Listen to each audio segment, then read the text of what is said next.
সুপ্রিয় দর্শক মণ্ডলী, শুভ দুপুর। বাংলাদেশ ও দেশের বাইরে যে প্রান্ত থেকে এটিএন বাংলা দেখছেন সবাইকে সাধারণ আমন্ত্রণ জানাচ্ছি বাইট কেয়ার নিবেদিত সাইবার সিকিউরিটি বিষয়ক টকশো সাইবার টকে। সাথে আছি আমি ইঞ্জিনিয়ার গোলাম সরোয়ার। আপনারা জানেন প্রতি সপ্তাহে আমরা সাইবার নিরাপত্তা সম্পর্কিত ভিন্ন ভিন্ন বিষয় নিয়ে আলোচনা করে থাকি। তারই ধারাবাহিকতায় আজকে আমাদের আলোচনার বিষয় আধুনিক ব্যবসায়ে প্রযুক্তি নেতাদের ভূমিকা, অর্থাৎ প্রযুক্তিবিদ এবং টেক লিডার যাই বলি না কেন, আমাদের প্রতিষ্ঠানগুলোকে মডার্ন করার জন্য এবং আধুনিক করার জন্য এবং কর্মীদেরকে স্মার্ট করার জন্য এই টেক লিডারদেরকে কী ভূমিকা রয়েছে সেই বিষয়টি নিয়েই আলোচনা করতে যাচ্ছি। এবং এই বিষয়টি নিয়ে আলোচনা করবার জন্য এটিএন বাংলার স্টুডিওতে উপস্থিত হয়েছেন শাহরিয়ার ইবনে জামান, চিফ ইনফরমেশন অফিসার, নগদ লিমিটেড। আপনাকে সাদর আমন্ত্রণ জানাচ্ছি আজকে এই গুরুত্বপূর্ণ বিষয়টি নিয়ে আলোচনা করব এবং আপনি আলোচনা করবেন। তো প্রথমেই যদি আমি বলি, একটা অর্গানাইজেশনের টপ টু বটম একটা অবকাঠামো রয়েছে, সেই ক্ষেত্রে টেক লিডারদের কী ভূমিকা রয়েছে এই বিষয়টি নিয়ে যদি আলোচনা করেন। ধন্যবাদ। আমি শুরুতেই যেটা বলতে চাই যে আমাদের এখনকার যেই বিজনেস মডেলগুলো চলে গেছে সবই আসলে এখন প্রযুক্তি নির্ভর। এক্স্যাক্টলি, চতুর্থ শিল্প বিপ্লব যেটা হচ্ছে, সো প্রযুক্তি নির্ভর যেহেতু, সো আমাদের শুরুতেই যেটা করতে হবে, আমাদের ভিশন, যে আমরা আসলে কি করতে চাই সেই ভিশনটা আসলে স্ট্র্যাটেজিক লেভেলে সেট করে নিতে হবে। এবং সেই জায়গাতে আমাদের সবসময় মাথায় রাখতে হবে যে ডিজিটাল ট্রান্সফরমেশনটাকে মাথায় রাখতে হবে। এবং সেইভাবে রেখে যখন আমরা আমাদের ভিশনটাকে অ্যালাইন করব, ওই ভিশনটাকে অ্যালাইন করে আমার আসলে যে জিনিসটা করতে হবে যে পুরা অর্গানাইজেশনের ভিতর আসলে কোলাবোরেশনটা আরো বাড়াতে হবে। বিকজ ট্রান্সফরমেশন আসলে একটা জার্নি, এটা কোনো একটা প্রজেক্টের মাধ্যমে হয় না। সো এটা প্রত্যেকের ডিএনএর ভিতর থাকতে হবে। এবং এই ট্রান্সফরমেশনকে হেল্প করার জন্য প্রযুক্তিগত দিক থেকে যেই সুবিধাগুলো নিয়ে আসা দরকার সেই সুবিধাগুলো নিয়ে আসতে হবে। প্রজেক্ট ম্যানেজমেন্টের ক্ষেত্রে যদি বলি, কমিউনিকেশনের ক্ষেত্রে যদি বলি, শেয়ার্ড ওয়ার্ক স্পেসের ক্ষেত্রে যদি বলি, ডিজিটাল কমিউনিকেশন অ্যান্ড ওয়ার্ক স্পেসের ক্ষেত্রে যদি বলি, এই কোলাবোরেশনগুলো নিয়ে চলে আসতে হবে। সেই সাথে যে জিনিসটা আসলেই টেক লিডারদের ভূমিকা এই ক্ষেত্রে, সেটা হচ্ছে সিকিউরিটির ক্ষেত্রে প্রচন্ড লেভেলে আসলে আমাদের কাজ করতে হবে।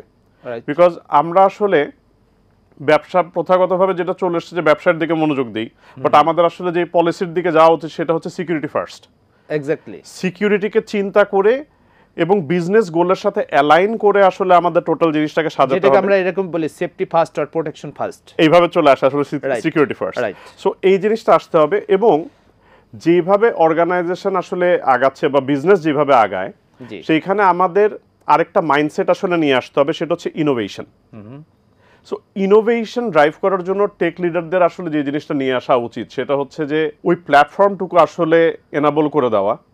আর টেকনোলজি এখন আর শুধুমাত্র টেকনোলজির মধ্যে সীমাবদ্ধ নাই, এটা আসলে বিজনেস পুরো অর্গানাইজেশনে আসলে ছড়িয়ে পড়েছে। সো ওই টেকনোলজিক্যাল সাপোর্টটুকু টেক লিডার হিসেবে আসলে আমাদের এনশিওর করতে হবে যাতে অর্গানাইজেশনের সবাই সেই টেকনিক্যাল অ্যাডভান্সমেন্টটুকু পেতে পারে। যেমন আমি যদি ডাটার কথা বলি, data driven analytics, data driven decision making, প্রত্যেকটা জিনিস আসলে ডেটার উপর বেস করে করতে হবে। সো এই অ্যানালিটিক্যাল পার্টটুকু যাতে আমরা এনাবল করতে পারি সেইটুকু আমাদের আসলে দেখা উচিত। এখন এই ক্ষেত্রে যদি আমাদের বলি যে আমাদের একটা অর্গানাইজেশনে দেখা যাচ্ছে যে অনেক টেকনিক্যালের দিক থেকে অনেক পিছিয়ে আছেন, সেটা বয়স্ক হতে পারে আবার কম বয়স্ক হতে পারে। তো এই ডিজিটাল ট্রান্সফরমেশনের ক্ষেত্রে এবং এই ডিজিটাল ট্রান্সফরমেশন হলে আমরা একটা নতুন এনভায়রনমেন্টে যাচ্ছি, সেক্ষেত্রে নতুন টেকনোলজি আসছে, নতুন প্রযুক্তি আসছে, নতুন পদ্ধতি আসছে। তো এইটা যাতে তারা একটা অর্গানাইজেশনের সকল এমপ্লয়ি পজিটিভলি গ্রহণ করতে পারে, সেই ক্ষেত্রে টেক লিডাররা কী ভূমিকা রাখবেন? ওয়েল, এই জায়গাটা আসলে সবসময় যেটা উচিত, আমি এটা কন্টিনিউশনে বলি যে আমাদের আসলে ওই অ্যাওয়ারনেসটুকু আনতে হবে এবং আমাদের এই ট্রান্সফরমেশন জার্নিতে সবাইকে আসলে এই জিনিসটা শেখাতে হবে যে টেকনোলজি আসলে আলাদা কোনো জিনিস না। Technology is business, business is technology, and একটা আরেকটাকে আসলে কমপ্লিমেন্ট করে। আসলে এটা যদি বলি, প্রযুক্তি কিন্তু আগেও ছিল, জাস্ট প্রযুক্তির ধরনটা চেঞ্জ হয়েছে, টেকনোলজির ধরনটা চেঞ্জ হয়েছে। রাইট।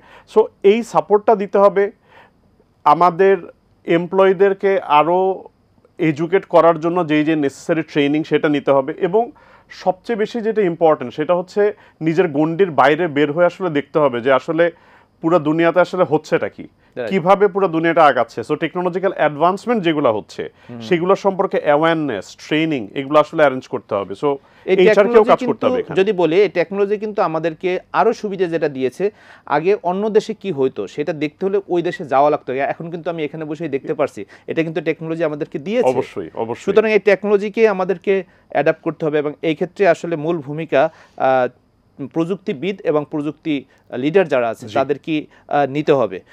এবং আরও যদি বলি আমরা আমাদের টেকনোলজি চেঞ্জ হওয়ার ক্ষেত্রে যে দেখা যাচ্ছে যে আর্টিফিশিয়াল ইন্টেলিজেন্স আছে, নতুন নতুন ডিসিশন মেকিং ডিভাইসগুলো আসছে, তো এগুলো আসলে আমাদেরকে অ্যাডাপ্ট করতে হবে কিনা বা করা উচিত কিনা একজন টেক লিডার হিসেবে কি মনে করেন? আমাদের আসলে এখন ব্যবসা বা আমাদের কার্যক্ষেত্রে যে কাজগুলো আমরা করি পুরাটাই আসলে আমাদের আসলে ডাটা ড্রিভেন ডিসিশন মেকিং এর থ্রুতে যেতে হবে। সো আমরা আগে যে জিনিসটা হতো নিজেদের ইনটিউশন, নিজেরা যেরকম ভাবতাম সেইটার উপর বেস করে আমরা আসলে প্রোডাক্ট ডিজাইন করা, কাস্টমারকে অফার করা, বিভিন্ন সার্ভিস তৈরি করার কাজটা করতাম। বাট এখন আমাদেরকে পুরো জিনিসটা আসলে চিন্তা করতে হবে কাস্টমারের পয়েন্ট অফ ভিউ থেকে, ইউজারের পয়েন্ট অফ ভিউ থেকে এবং তাদের বিভিন্ন ডেটার থেকে। ওই ডেটার উপর বেস করে আমরা আসলে প্রেডিক্টিভ অ্যানালিটিক্স বলেন, অ্যাডভান্স অ্যানালাইসিস বলেন, সেই জিনিসগুলো করে সেইটার উপর বেস করে আমাদের আসলে ডিসিশন নিতে হবে, সেইটার উপর বেস করে প্রোডাক্ট ডিজাইন করতে হবে, সেটার উপর বেস করে ফিচার্স অ্যান্ড সার্ভিসেস ইমপ্রুভমেন্ট করতে হবে। এবং আরেকটা জিনিস যেটা আসলে এখনকার বিজনেস ওয়ার্ল্ডে সবচেয়ে বেশি ইম্পর্টেন্ট সেটা হচ্ছে ইউজার এক্সপিরিয়েন্স। সো প্রত্যেকটা সার্ভিসের ক্ষেত্রে ইউজার এক্সপিরিয়েন্সটা কীরকম হবে সেই জিনিসটাও কিন্তু আসলে ডাটার থ্রুতেই অ্যাডভান্স অ্যানালিটিক্স বলেন, প্রেডিক্টিভ অ্যানালিটিক্স বলেন, প্রেসক্রিপটিভ অ্যানালিটিক্স বলেন, সেগুলোর থ্রুতে আসলে বের করে নিয়ে এসে আমাদেরকে আসলে গাইড করতে হবে যে এক্স্যাক্টলি কি করা উচিত, অর্গানাইজেশনের জন্য কি করা উচিত, প্রোডাক্ট অ্যান্ড সার্ভিস অ্যান্ড ফিচারের জন্য কি করা উচিত। এবং এই জিনিসটার জন্য আমি আরও কয়েকটা আসলে সাপ্লিমেন্টারি জিনিস অ্যাড করতে চাই।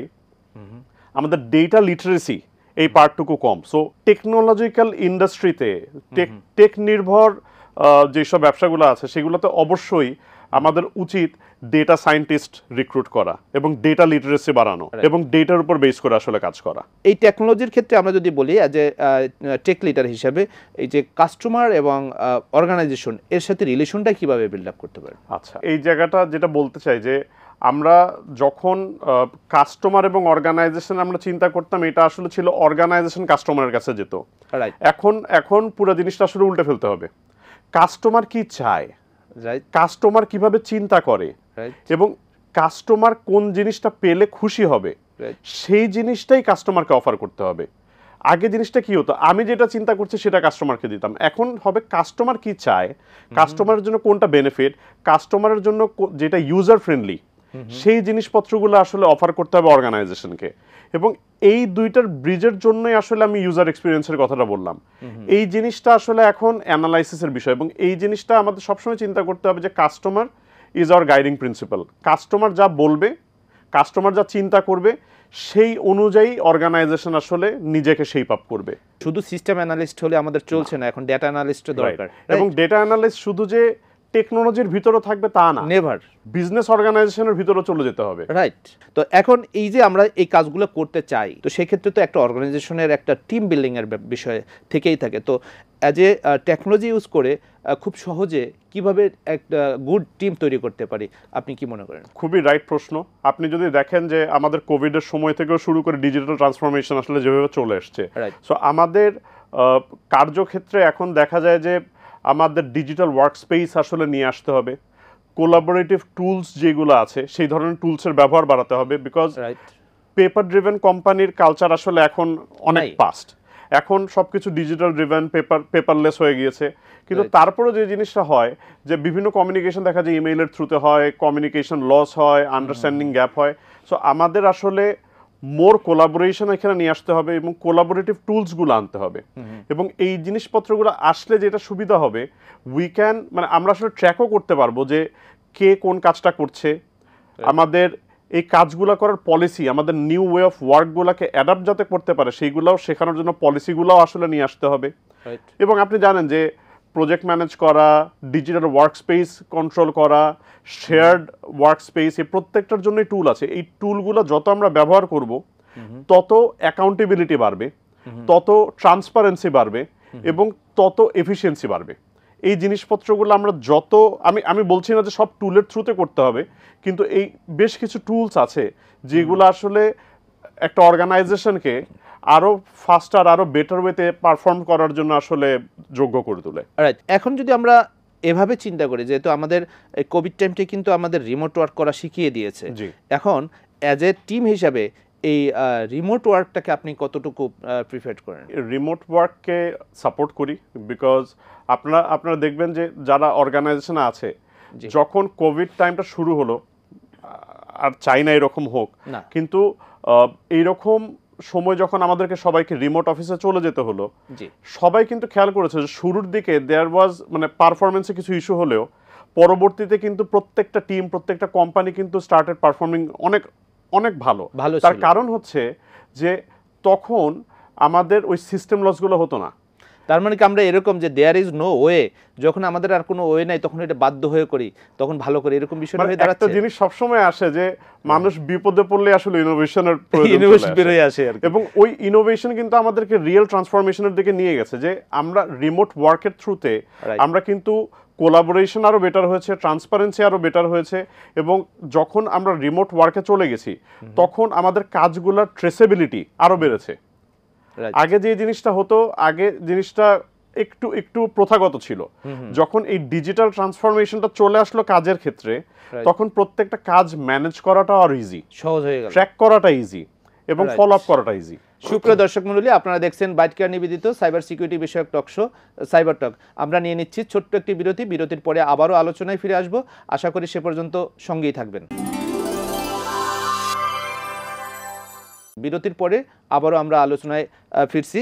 তো যেহেতু আমরা টেকনোলজি ইউজ করে কাস্টমারের সাথে একটা রিলেশন তৈরি করছি, সেক্ষেত্রে কিন্তু আমাদের একটা যেহেতু কাস্টমারের সাথে রিমোটলি কমিউনিকেট করতে হচ্ছে, তাকে কিছু পাঠাতে হচ্ছে, সেই ক্ষেত্রে সাইবার থ্রেট কীরকম মনে হচ্ছে আপনার কাছে? কি থ্রেট আসতে পারে? এই জিনিসটা খুবই ইম্পর্টেন্ট।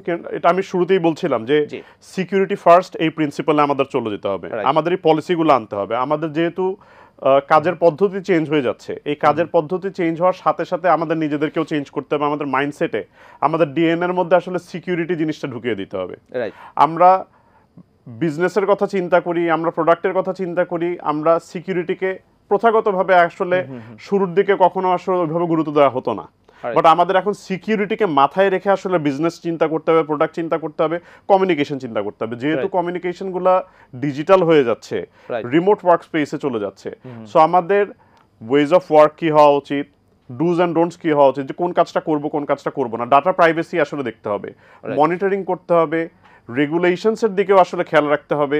এবং আমাদের এই পুরো জিনিসটাতে আমাদের যদি বলেন যে end point security, network security, firewall establish করা, এই প্রত্যেকটা জিনিসের মধ্যে আসলে আনতে হবে সিকিউরিটিটা এনশিওর করার জন্য। বিকজ যেহেতু কমিউনিকেশন ডিজিটাল, রাইট, প্রত্যেকটা জায়গায় আসলে কমিউনিকেশন এবং সিকিউরিটি ব্রিচ হওয়ার পসিবিলিটি থাকে। সো সিকিউরিটি শুরুতেই আমাদের চিন্তা করে নিতে হবে। সেই ক্ষেত্রে কি আরও কোনো থ্রেট আসতে পারে কিনা? যদি আমরা কোয়ান্টাম কম্পিউটিংয়ের কথা চিন্তা করি, সামনের বিজনেসগুলোর ক্ষেত্রে সাইবার থ্রেট আর কোয়ান্টাম থ্রেট আসতে পারে কি কিনা আপনি? এটা তো অবশ্যই আসতে পারে, এবং এই জিনিসটা আসলে রিয়েলিটি এখন হচ্ছে। এবং আগে দেখা যেত যে কিছু কিছু হ্যাকাররা আসলে হ্যাক করার চেষ্টা করতো বা সিকিউরিটি থ্রেট ইম্পোজ করতো। এখন আর্টিফিশিয়াল ইন্টেলিজেন্স চলে এসছে, আর্টিফিশিয়াল ইন্টেলিজেন্স দিয়ে আসলে বিভিন্নভাবে সিকিউরিটির থ্রেটের সম্মুখীন হচ্ছি। এই জিনিসটাকেও সলভ করার জন্য দেয়ার আর অনেক টেকনোলজিস, যেটার মাধ্যমে আমরা সিএম সলিউশন বলি, নেটওয়ার্ক মনিটরিং সলিউশন বলি, সিকিউরিটি বিভিন্ন ধরনের সলিউশন আছে। আমাদের মোবাইল অ্যাপ বা ওয়েব ইকোসিস্টেমে প্রোটেকশনের জন্য আমরা বিভিন্ন ধরনের সলিউশন আসলে পাওয়া যায় থ্রেটগুলোকে ডিটেক্ট করার জন্য। আর্টিফিশিয়াল ইন্টেলিজেন্স আমরা এখানে নিয়ে আসতে পারি, বিকজ কাজের ক্ষেত্রে দেখা যায় যে বিভিন্ন দিক থেকে বিভিন্ন ধরনের সিকিউরিটি থ্রেট আসে, কিন্তু একজন মানুষের পক্ষে হয়তোবা বিভিন্ন সিকিউরিটি থ্রেটগুলোকে কোরিলেট করা সম্ভব হয় না। আমরা যদি আর্টিফিশিয়াল ইন্টেলিজেন্সও নিয়ে আসি এখানে এবং কোরিলেট করার চেষ্টা করি বিভিন্ন সিকিউরিটি থ্রেটগুলোর মধ্যে, তখন হয়তো আমরা প্যাটার্ন রিকগনিশন করতে পারবো, এবং তখন আমরা ওই জিনিসটাকে প্রপারলি আইডেন্টিফাই করে সমাধানও করতে পারবো। এই ক্ষেত্রে যদি আমরা বলি, এই টিম রিমোট ওয়ার্কের ক্ষেত্রে জি রিমোট ওয়ার্ক তো আলটিমেটলি টোটালি ইন্টারনেট বেসড, জি তো সেই ক্ষেত্রে আপনি সিকিউরিটি কিভাবে এনশিওর করবেন? আমরা যখন কমিউনিকেট করছি আইদার আমরা কোনো একটা অ্যাপের থ্রুতে করছি, Right. ল্যাপটপের থ্রুতে করছি, ডেস্কটপের থ্রুতে করছি, ওভার দ্য ইন্টারনেট করছি। সো আমাদের ওই যে এন্ড পয়েন্ট প্রোটেকশনের কথা যেটা বললাম, যে আমরা যেই ডিভাইসগুলো ইউজ করছি সেই ডিভাইসগুলো সিকিউরড কিনা এবং আমাদের কমিউনিকেশন মেথোডোলজিগুলো সিকিউরড কিনা। আমি যখন আমার ডিভাইসগুলো ইউজ করছি ওই ডিভাইসে যাতে আমি এই পলিসিগুলো নিয়ে আসতে হবে যে আমি আনঅথরাইজড কোনো অ্যাপ্লিকেশন যাতে ইউজ না করি। তার মানে এই ক্ষেত্রে যদি একটা কথা বলি যে প্রত্যেকটা অর্গানাইজেশন আমাদের তো ন্যাশনাল একটা রেগুলেশন আছেই, ঠিক আছে, পলিসি আছে, সেক্ষেত্রে ডাটা প্রোটেকশন পলিসি আলাদাভাবে এবং প্রত্যেকটা প্রতিষ্ঠানের কি আলাদাভাবে কোনো পলিসি দরকার কিনা? একটা তো সেন্ট্রাল যে পলিসিটা আছে সেই পলিসিটা থাকবেই, কিন্তু অর্গানাইজেশন ভেদে তাদের বিজনেসের স্বার্থে যেই ধরনের বিজনেস নিয়ে তারা কাজ করে সেটার জন্য ডিফারেন্ট পলিসি অ্যাডাপ্ট করার দরকার পড়তে পারে। অবশ্যই পলিসিগুলো এরকম হতে হবে যেটা আমাদের সেন্ট্রাল পলিসিকে কোনোভাবে কনফ্লিক্ট না করে, কিন্তু নিজস্ব প্রয়োজন ভেদে যদি কিছু ইম্প্রোভাইজেশন লাগে ওই পলিসির ক্ষেত্রে সেটা করতে হবে। এবং আমি যেটা বলবো যে সিকিউরিটি সবসময় সবচেয়ে বেশি প্রাধান্য পাবে আমার প্রত্যেকটা কমিউনিকেশনের ক্ষেত্রে। আপনি যদি বলেন এরকম যে আমরা যদি কোনো বিজনেস ডিজাইন করি অথবা কোনো কমিউনিকেশনের কথা চিন্তা করি, আগে আমার সিকিউরিটির কথাটা মাথায় রাখতে হবে অবশ্যই, কারণ সিকিউরিটি ঠিক না থাকলে আমাদের বিজনেসটা আসলে রান বিপদে পড়ে যেতে পারে। রাইট। তো আমাদের আসলে বিজনেসটাকে যদি ফোর্থ ইন্ডাস্ট্রিয়াল রেভলিউশনের ক্ষেত্রে যদি চিন্তা করি, তো আমাদের কি ধরনের থ্রেট আসতে পারে সামনে? আমি যেই থ্রেটগুলো আসলে দেখি যে আইডেন্টিটি থেফট তো এখন খুব একটা কমন জিনিস হয়ে গেছে, সোশ্যাল ইঞ্জিনিয়ারিং এখানে হচ্ছে। এইখানে যেই থ্রেটগুলোকে আসলে ইন ফিউচার দেখা যাচ্ছে সেটা হচ্ছে যে প্রত্যেকটা কাস্টমারের আইডেন্টিটি কম্প্রোমাইজ হয়ে যাওয়ার পসিবিলিটি থাকে, তাদের ফিনান্সিয়াল লস হওয়ার পসিবিলিটি থাকে, তাদের ফিনান্সিয়াল যে মাধ্যমগুলোতে তারা তাদের ট্রানজাকশন করে থাকে সেই মাধ্যমগুলো হ্যাক হয়ে যাওয়ার পসিবিলিটি থাকে। সো প্রত্যেকটা জিনিস আসলে আমাদেরকে খুবই ধীর স্থিরভাবে চিন্তা করতে হবে যে কোন প্রবলেমটাকে আমরা আসলে কিভাবে সলভ করব, এবং এই সলভটা করার জন্য যদি আমাদের আরো প্রযুক্তির হেল্প নিতে হয় সেই প্রযুক্তির হেল্প আমাদের নিতে হবে, এবং আমাদের সিকিউরিটি টিমের উপর আসলে প্রাধান্য বাড়াতে হবে প্রত্যেকটা ক্ষেত্রে। তার মানে আমাদের দুইটা ফাইন্ডিং একদমই কাছাকাছি ভাবে আসছে, যে একটা ডেটা অ্যানালিস্ট এবং হচ্ছে সিকিউরিটি অ্যানালিস্ট, এই দুইটা আসলে আমাদের এখন খুবই ম্যান্ডেটরি হয়ে দাঁড়িয়েছে আমাদের বিজনেসের ক্ষেত্রে। তো যদি যেখানে থ্রেট আছে সেখানে রিস্ক আছে এবং রিস্ক থাকবে, এবং যেখানে বিজনেস আছে সেখানেও রিস্ক আছে। তো আমরা যদি বলি এই যে থ্রেট সাইবার রিস্কটা এবং একটা অর্গানাইজেশনের রিস্কটা কিভাবে একটা টেক লিডার হিসেবে আপনি ইভ্যালুয়েট করবেন? আমি যেটা বলবো যে এই রিস্কটা তো কন্টিনিউয়াসলি হচ্ছে, আমাদের যেই জিনিসপত্রগুলো আসলে অবশ্যই চিন্তায় রাখা উচিত যে সিকিউরিটি ব্রিচ যদি হয় সেক্ষেত্রে আমার আসলে পলিসি কি হবে। সো আমার সিকিউরিটি রেসপন্স প্ল্যান তৈরি করতে হবে, আমার সিকিউরিটি ব্রিচ হতে পারে চিন্তা করে আমার আসলে ওই ড্রিল গুলা করতে হবে যে আমার সিকিউরিটি ব্রিচ হলে এক্স্যাক্টলি কি করব, মানে একটা সিমুলেশন টাইপের কিছু করতে হবে, এবং সিমুলেশন করতে হবে। সিমুলেশন না করলে মানুষজন আসলে ওই এক্স্যাক্ট সিচুয়েশনে পড়ে না। আমি এথিক্যাল হ্যাকার রিক্রুটমেন্টের কথাও বলবো যে আমি চেষ্টা করব আমার সিস্টেমকে আমি হ্যাক করার, রাইট, এবং ওইখান থেকে আসলে বের হবে যে কোথায় কোথায় সিকিউরিটি লুপহোল আছে। যদি কোনো হ্যাকার হ্যাক করতে পারে তাকে অ্যাওয়ার্ড দেওয়া উচিত, এবং এটা কিন্তু আসলে প্র্যাকটিসে চলে আসছে যে আমরা অ্যাওয়ার্ড দেই যে তুমি যদি কোনো সিকিউরিটি ব্রিচ বের করতে পারো you will be awarded, because তখন সে আরো মনোযোগ দিয়ে আসলে সিকিউরিটি লুপহোলগুলো বের করার চেষ্টা করবে। সো এইটা যেমন রিসোর্সের ক্ষেত্রে বলছি, টুলসের ক্ষেত্রেও আনতে হবে, প্রসেস পলিসির ক্ষেত্রেও আনতে হবে, এবং আমাদের ডিসি মানে আমি যদি সাইটের কথা বলি যে প্রোডাকশন এনভায়রনমেন্ট বা ডিআর এনভায়রনমেন্ট, আমাদের এই প্রত্যেকটা জিনিস নিয়ে আসতে হবে। আমাদের security incident and event management solution আসলে নিয়ে আসা উচিত। আমাদের উচিত অবশ্যই সিকিউরিটি অপারেশন সেন্টার এস্টাবলিশ করা, যেটা 24/7 চলা উচিত।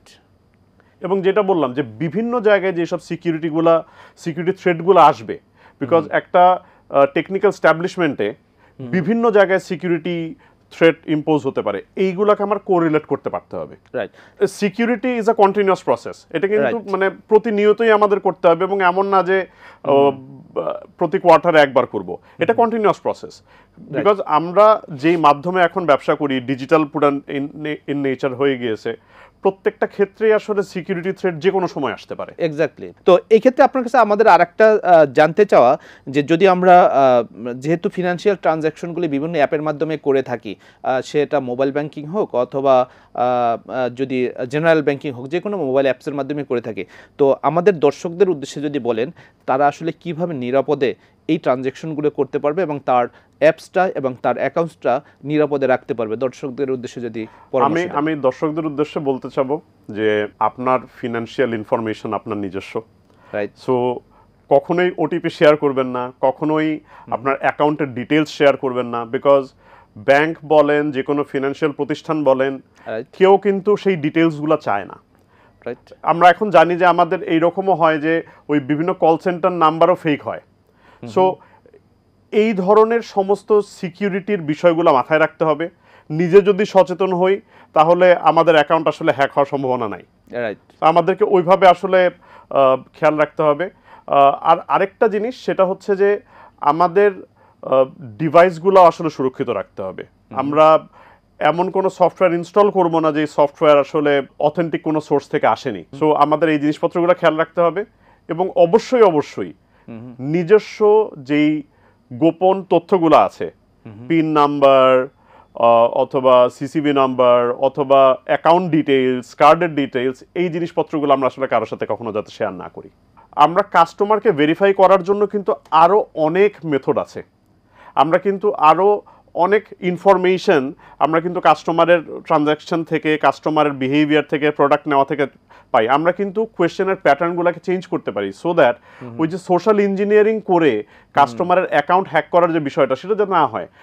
কোয়েশ্চেন তো চেঞ্জ হয়ে যেতেই পারে, যে আপনার লাস্ট ট্রানজ্যাকশন কবে করেছিলেন, অ্যামাউন্ট কতটুকু ছিল, সবসময় যে একই ধরনের প্রশ্ন আসবে সেই কোশ্চেনগুলো মানে র্যান্ডমলি করা উচিত। এতগুলো কোশ্চেন করলে তো তার কাছে হচ্ছে টাকা চলে যায়, যেহেতু সে টাকা খরচ করে কথা বলছে। আপনি কল করার পরে অনেক তথ্য শুনে আপনি 3 মিনিট নষ্ট করে দিয়েছেন। 3 মিনিটে কিন্তু আপনি আপনার তথ্য শুনে কাস্টমারের টাকা লস করছেন। এটা কি আপনার করার রাইট আছে? এই জিনিসটা আমি রাইট আর রং এর কথা বলবো না, পুরোটাই আসলে বিজনেস ডিসিশন, বিজনেস স্ট্র্যাটেজির অংশ। তবে আমি এটা বলবো, যেটা আমি শুরুতে বলছিলাম, যে ইউজার এক্সপেরিয়েন্স, ইউজার হিসেবে আপনি নিজেও যেমন জিনিসটা পছন্দ করলেন না, অনেকেই হয়তো বা সেরকম পছন্দ করবে না। সো অর্গানাইজেশন যদি চিন্তা করে যে যতক্ষণ পর্যন্ত আসলে কলটা একটা কল সেন্টার এজেন্টের কাছে না যাচ্ছে, অথবা স্মার্ট আইভিআর এর মধ্যে কলটা ঘুরছে, তখন হয়তো একটা রিডিউসড কল রেট এনশিওর করা গেল, অথবা ক্ষেত্র বিশেষে হয়তো বা কলটার চার্জটাকে ফ্রি করে দেওয়া হলো, পুরোটা একটা বিজনেস ডিসিশন। বাট এই জিনিসপত্রগুলো প্রযুক্তিগতভাবে এখন করা সম্ভব। সো অর্গানাইজেশনগুলো যদি ভাবে চিন্তা করে এবং কাস্টমারের কথা চিন্তা করে, তাহলে আমার মনে হয় ভালো হবে, এটা কাস্টমারের জন্য ভালো হবে। শাহরিয়ার ইবনে জামান, আপনাকে অসংখ্য ধন্যবাদ আমাদের স্টুডিওতে এসে এই গুরুত্বপূর্ণ কথা বলার জন্য। সুপ্রিয় দর্শক মণ্ডলী, আপনারা এতক্ষণ দেখলেন বাইট কেয়ার নিবেদিত সাইবার সিকিউরিটি বিষয়ক টক শো সাইবার টক। আজকে আমাদের আলোচনার বিষয় ছিল মডার্ন বিজনেসের ক্ষেত্রে টেক লিডারদের ভূমিকা। তো সেই ক্ষেত্রে একটা বর্তমানের যেই বিজনেস মডেল দাঁড়াচ্ছে এবং বিজনেস যেভাবে হচ্ছে, আসলে টেকনোলজির বাইরে বিজনেস করা কোনোভাবেই সম্ভব নয়, এবং সেই ক্ষেত্রে একটা প্রতিষ্ঠানে একজন টেক লিডার থাকতে হবে এবং থাকা উচিত, এবং সেই অনুযায়ী আমাদের বিজনেসটা পরিচালিত হবে। এবং আপনাদের যেহেতু একটা বিজনেস প্রতিষ্ঠান পরিচালিত হচ্ছে টেকনোলজির মাধ্যমে, সুতরাং আমাদের নতুন নতুন টেকনোলজিগুলোকে অ্যাডাপ্ট করতে হবে এবং নতুন টেকনোলজি সম্পর্কে জানতে হবে।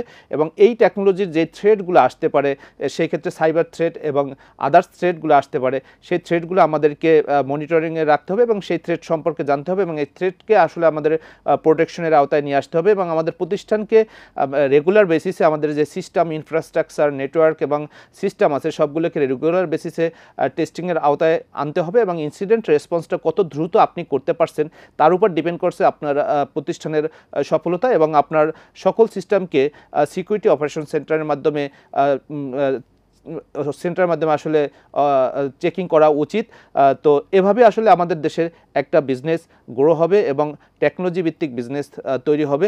তো আজ এ পর্যন্তই, আবার দেখা হবে আগামী সপ্তাহে, আগামী শনিবার দুপুর 12টা 5 মিনিটে। সে পর্যন্ত সবাই ভালো থাকুন, সুস্থ থাকুন, সুরক্ষিত থাকুন। আল্লাহ হাফেজ।